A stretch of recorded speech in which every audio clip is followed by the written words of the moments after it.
programa Cultura Espírita, do Instituto de Cultura Espírita do Brasil.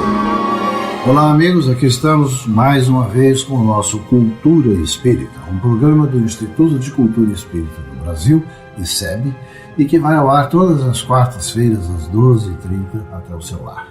Eu, Saruí Franco de Moraes, estou aqui hoje, ainda esse mês, enquanto o nosso companheiro César Reis está em viagem, e estou aqui também com o Geraldo Cardoso, nosso querido amigo, e o Joel Vaz. Geraldo, para as suas saudações, por favor. Meus amigos, é um prazer estar mais uma vez aqui, também nesse bloco. Bom, Geraldo, eu vou passar aqui para o Joel Vaz para ele apresentar a sua agendinha do bem de hoje, e em seguida nós continuamos com o Cultura Espírita Responde. Joel. Ótimo. Que a paz do Mestre Jesus possa estar conosco e com todos os vossos lares, agora e sempre. Mais um lançamento que aguça a minha curiosidade, porque o título é fascinante. Olha que livro, olha que título e olha que conteúdo. A mediunidade reconhecida pelos papas. O livro de Washington Fernandes aborda esse tema numa pesquisa muito interessante que mostra que em diversas oportunidades, através dos tempos, os papas se interessaram pelas questões da mediunidade.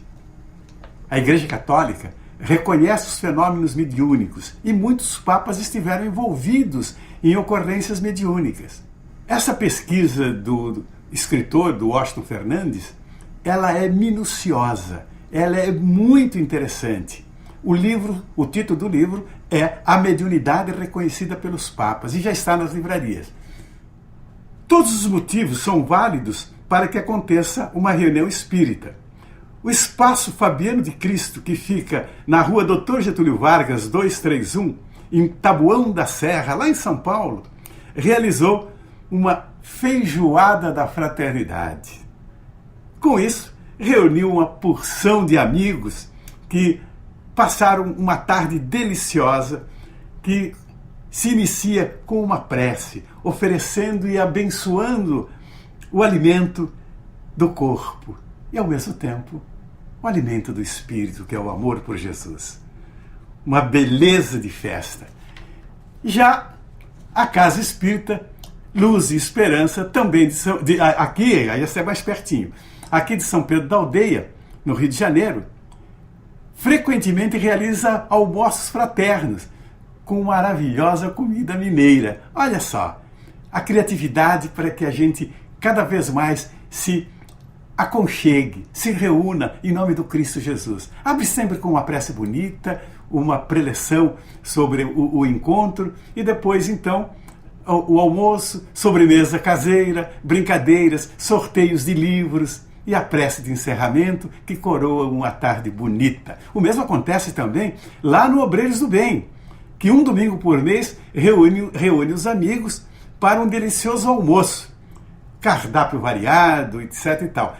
Se inicia com uma palestra, logo em seguida a apresentação do coral das internas do Hospital Pedro de Alcântara e em seguida uma tarde gostosa e inesquecível. Vale a pena frequentar. Minha gente, volto a falar. No fim deste mês, estreia O Julgamento do Paranormal, de Jorge Luiz Queiroz. Um espetáculo espetacular, é quase redundante, mas é espetacular mesmo, que você precisa assistir. A saga de um paranormal, através das suas múltiplas reencarnações que são retratadas ali de uma maneira elegante, bonita, mostrando a multiplicidade das vidas que nos conduzem pelas estradas da chegada até o doce lar de Jesus da Galileia. Fiquem com Deus e até a próxima. Bom, Geraldo, na continuidade, o que nós temos hoje aí? Temos as perguntas, né? Hoje quem pergunta é o nosso ouvinte Salatiel Moura, de São João do Meriti, no Rio de Janeiro. A primeira pergunta: a questão do livre-arbítrio não pode ser uma forma de amedrontar as pessoas com os castigos de quem fizer uma escolha errada? O Salatiel, o livre-arbítrio ele é uma questão teológica muito antiga. Já fazia parte dos conceitos religiosos do judaísmo e também de antigas religiões orientais. A lógica não é amedrontar absolutamente. A lei divina ela parte do princípio de que existe sempre a liberdade de escolha e fazemos isso a todo momento. O que na verdade preocupa as pessoas não é que o livre-arbítrio amedronta, mas sim a responsabilidade assumida e as suas consequências pelas escolhas equivocadas. Você já reparou que em muitos fatos da vida as pessoas têm a tendência de fugirem às suas responsabilidades, negando seus erros, e quando conseguem, jogarem os seus malfeitos nos ombros dos outros. Você já viu como muitos se esforçam por não serem apontados por erros cometidos? Então, as pessoas não se preocupam com o erro, mas sim com a sua descoberta, com a sua punição. Isso é o que amedronta as pessoas, é a consciência em ação. Na verdade, a má escolha ela não gera um castigo, porque Deus não castiga. O que acontece é que nenhum de nós pode fugir ao que plantou, e precisamos, dessa forma, resgatar o erro cometido. A falha foi nossa e a nós cabe repará-la. O Espiritismo nos mostra que a reparação dos erros longe está de ser um castigo. É, sim, uma oportunidade de reajuste que deve ser encarada sem medo, mas com coragem. Então, nós temos um juiz, né, que preside essa questão das nossas escolhas. E esse juiz, ele é um delegado de Deus, não é Deus. Deus não nos castiga. Há uma forte tendência motivada pela milenar, né, necessidade dos teólogos culparem a nós pelos erros e a Deus atribuir a Deus o castigo, né? Não faz isso que Deus castiga, não faz isso que Deus castiga, não fala mal assim que Deus castiga. É muito comum a gente ouvir. Na educação nossa, essas coisas são aventadas. Não seja assim, não faça isso, assim, que Deus castiga. Né? É uma incoerência, né, que Deus que nos oferece a mais importante, sublime e insubstituível capacidade de raciocinar, de amar, de perdoar, então vai nos castigar? Não. O que Deus estabelece é a lei. Há uma lei de justiça e de amor. E enquanto nós formos transgressores dessa lei, nós estaremos incorrendo na necessidade de nos reajustarmos diante dela. Então, esse juiz a que eu me referi, o nome dele é consciência. É a nossa consciência, na medida em que nós formos aprendendo os fatos da vida, que vai nos dizer quais os caminhos da recuperação. A causa e efeito, né? A causa e efeito. Mais uma perguntinha do nosso Quem lê O Homem de Bem, no capítulo 17 do Evangelho segundo o Espiritismo, sente um certo desânimo porque se vê muito longe do que está ali colocado. Será que atingiremos aquelas posturas? Olha, no Salmo 82, item 6, lá do Velho Testamento, está escrito assim: Vós sois deuses, e todos vós filhos do Altíssimo. Eu estou falando de um texto que está no Velho Testamento, lá em Salmos. Vós sois deuses. Agora, no Evangelho de João, capítulo 10, versículo 34, Jesus afirma: Vós sois deuses. E complementa: Podeis fazer o que eu faço e muito mais.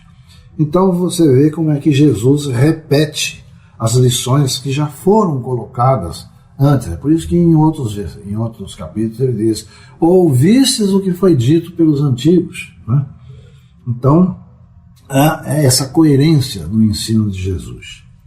Então você pode notar que não só nas exortações lá dos reis de Israel, através dos salmos, como na confiança de Jesus, somos nós, a humanidade, chamados de deuses, no sentido de que existe uma força em nós que precisa ser compreendida e ser usada. Para compreendermos isso tudo, é que vamos nos aperfeiçoando espiritualmente. Isso através das experiências de vida, das reencarnações. É um aprendizado contínuo que vai nos levar às excelências do homem de bem. Quando Kardec estabeleceu o modelo do homem de bem no capítulo 17 do Evangelho segundo o Espiritismo, não foi absolutamente para assustar os leitores, que pudessem se achar diante de uma utopia. O modelo estabelecido, se olhado no conjunto da obra de Kardec, ele mostra que o ser ideal é uma conquista gradativa, alcançada a cada parágrafo, e, sobretudo, é uma condição a ser refletida e ponderada. Quem aceitar a obra de Kardec e conhecer a sua vida, vai ver que o modelo ideal do homem de bem, ele não é desanimador, e sim incentivador, pois a questão não é nos sentirmos pequenos e imperfeitos, mas sim fortes para virmos a ser grandes e perfeitos, atendendo então a determinação que o Cristo fez quando disse que vós sois deuses. Então é esta a visão. Então, se vocês tiverem essa percepção, não de que somos pequenos, imperfeitos e não vamos conseguir porque estamos muito longe desse modelo, mas se ao contrário, a ideia for de que através do trabalho, da perspectiva da luz, das reencarnações, da melhoria do entendimento, da esperança, nós seremos sim integrados naquele modelo do homem de bem que Kardec sabiamente colocou no capítulo 17. Não é, Geraldo? Muito bem. Salatiel Moura tem mais uma perguntinha. Às vezes, sou tentada a discutir com pessoas que criticam o espiritismo sem conhecimento de causa, levados por um cego fanatismo. Essa atitude vale a pena? Olha, Salatiel, não vale a pena. Discutir sem o senso de limite não leva a nada e, às vezes, leva a uma violência indesejada e sem sentido, considerando que as posições não se alteram. Muitas pessoas elas acham que não se deve calar porque isso significa um rebaixamento. Tem aquele ditado que diz que quem cala consente, né? Então a pessoa muitas vezes reage para que não fique o pressuposto de que ela consentiu com aquilo, né? Mas isso é uma falsa visão, né? Nós vamos falar isso. Muito bem. Então, muitos não se calam porque pode parecer que isso significa um rebaixamento. Mas isso não deve ser levado em conta. Você já imaginou quanto nosso modelo maior, Jesus, já foi ofendido? Ele poderia levantar um dedo e os ofensores se veriam em situações difíceis. Mas aí ele estaria agindo com a mesma truculência dos seus detratores. Né? Se você pensa que está se rebaixando, esqueça. Quem se rebaixa é o seu ofensor, porque fere uma importante lei divina que diz que devemos nos amar uns aos outros e eles não estão fazendo isso. O Mahatma Gandhi, ele enfrentou um poderoso exército e a sociedade britânica junto. E ele, simplesmente não reagindo, energicamente mantendo sua posição pacifista de não ceder às imposições, ele saiu vencedor, graças à interrupção de um processo de guerra civil. Jesus pediu ao Pai que perdoasse seus algozes. Ele não reagiu. São esses exemplos que nos mostram a importância de exercermos o autocontrole e buscarmos na tolerância as forças para que estejamos um patamar acima na tolerância. Então, Geraldo, só voltando àquela questão do quem cala consente, eu poderia talvez citar um outro refrão que diz que o silêncio é de ouro. É verdade. E Então, o próprio Kardec, ele dizia que não faria prosélito. Quem o buscasse numa atitude de curiosidade, querendo conhecer a doutrina, ele levaria horas e horas explicando em benefício da pessoa. Mas a pessoa procurar para contestar seria absolutamente inócua, né? Então ele desprezava isso no bom sentido, não por vaidade, mas porque não iria se empenhar em convencer alguém que não quer ser convencido, né? Tem inclusive aquela... Chico Xavier, ele tinha muitas vezes um humor muito aguçado, né? Então ele tinha aquele sistema, aquela teoria da água, que quando ele ficava tentado a responder de uma forma assim imperativa às pessoas, ele enchia a boca d'água. É verdade. Assim ele não falava, ele não respondia, com a boca cheia d'água não podia falar. E assim uma série de outros exemplos, se bem que também na história do movimento espírita nós temos tribunos como o próprio Bezerra, que nos artigos que ele tinha no jornal O País, ele refutava, né, elegantemente, mas ele refutava com uma base teológica muito grande que ele tinha a todos os argumentos de crítica que o espiritismo sofria. Carlos Embaçaí era outro também que tinha uma verve privilegiada, né? Então, muitas vezes, mas quando a pessoa sabe o que está fazendo, como fazer, tem uma bagagem cultural grande, então, ela podendo responder e esclarecer em alto nível, tudo bem. Mas o que o nosso amigo aqui está falando é daquela resposta agressiva de reagir como se estivesse sendo ofendido. Impor pontos de vista. Né? Exato. O próprio Kardec, Bezerra de Menezes e Embaçaí não se sentiam ofendidos. Eles sentiam a necessidade de esclarecer. Então, o próprio Leonardo Boff, né, num dos livros dele, ele diz que não há nada que desarticule mais o ofensor do que você não reagir à ofensa.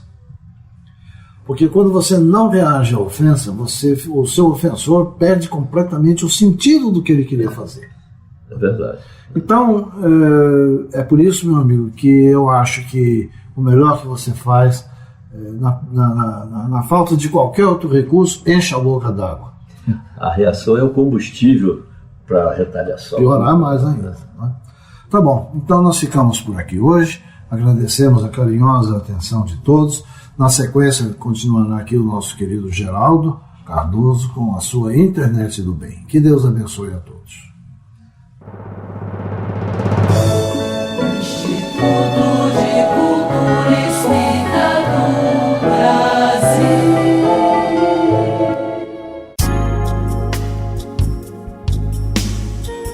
Precisando escolher um presente? Aceita a sugestão? Ofereça um livro.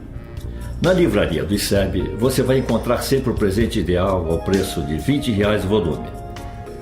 Para a sua comodidade, você pode receber os livros pelos correios, fazendo os pedidos por telefone. DDD 21 2224 1060 ou 2224 0726.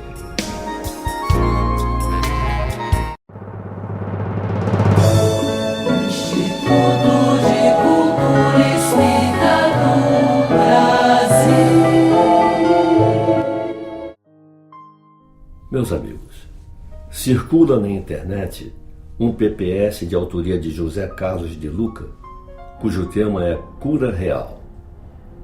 Trata-se de mensagem importante e oportuna nesses dias em que problemas emocionais somatizados, conduzindo ao estresse e à depressão, têm sido a causa de tantas doenças.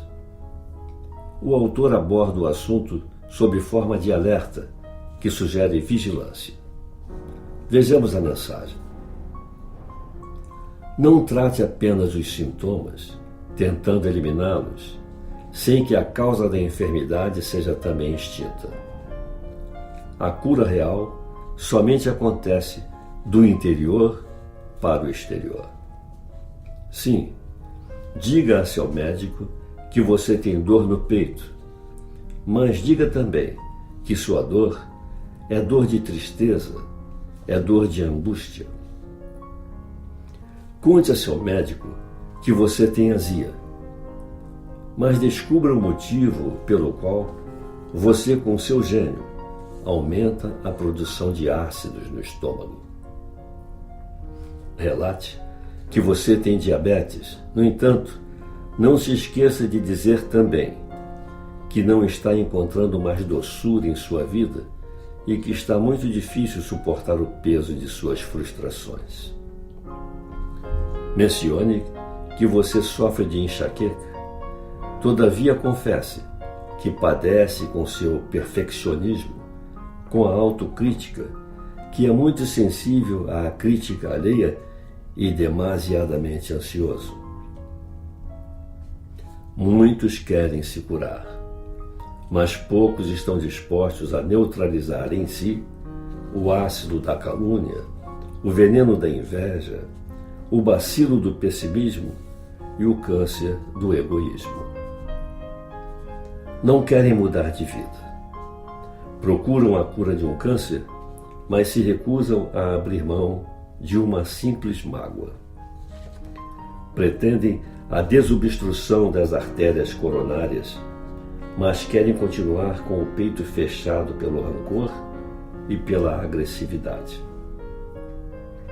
Almejam a cura de problemas oculares, todavia não retiram dos olhos a venda da crítica destrutiva e da maledicência. Pedem a solução para a depressão, entretanto, não abrem mão do orgulho ferido e do forte sentimento de decepção em direção a perdas experimentadas. Suplicam auxílio para os problemas de tireoide, mas não cuidam de suas frustrações e ressentimentos.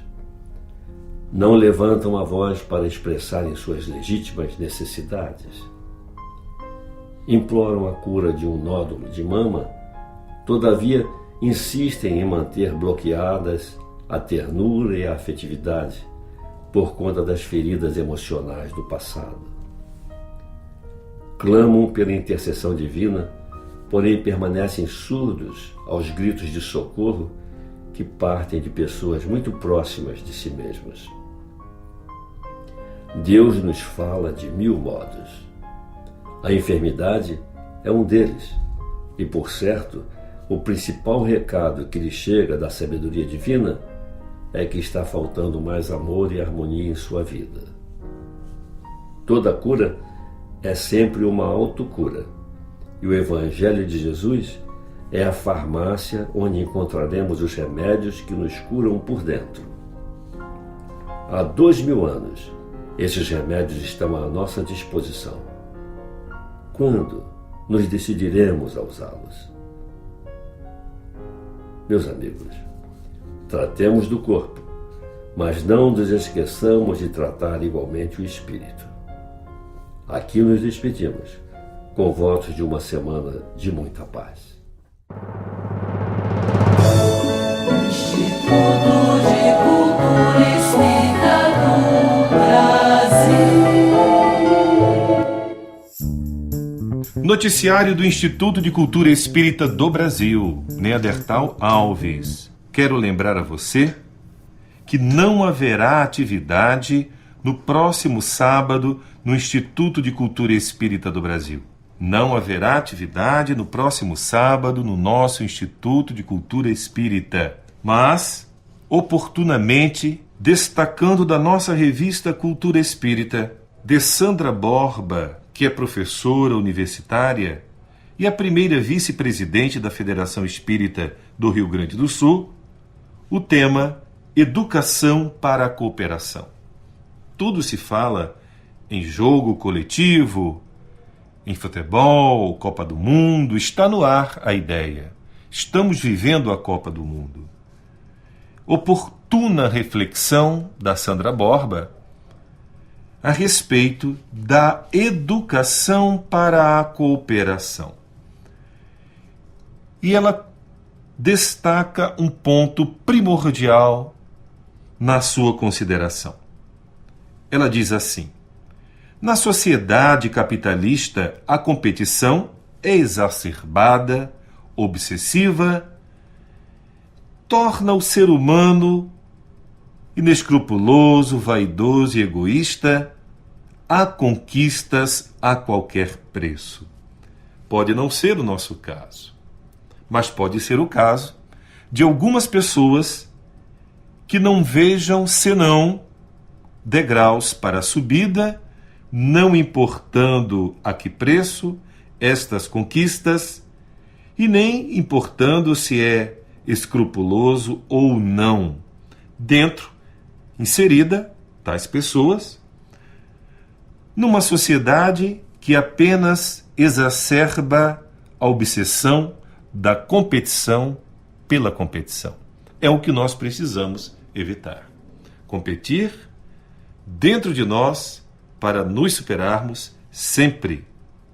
Ela diz que Celestine Freinet, que viveu de 1896 a 1976, tinha como paradigma que a educação para a cooperação constitui um dos pilares e um corolário da verdadeira pedagogia e que a educação trata para o respeito, se educa a criança para respeitar.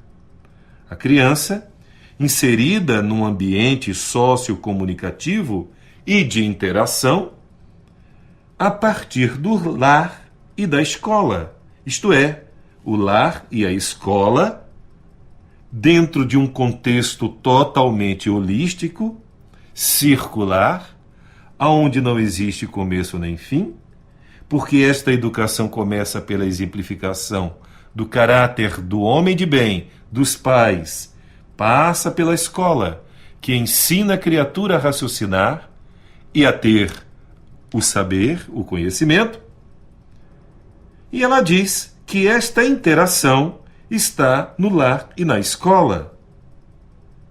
E mais, acrescenta no seu artigo da revista Cultura Espírita de junho, Sandra Borba, cujo tema Educação para a Cooperação, Jesus exemplificou os mais belos exemplos de convivência fraterna.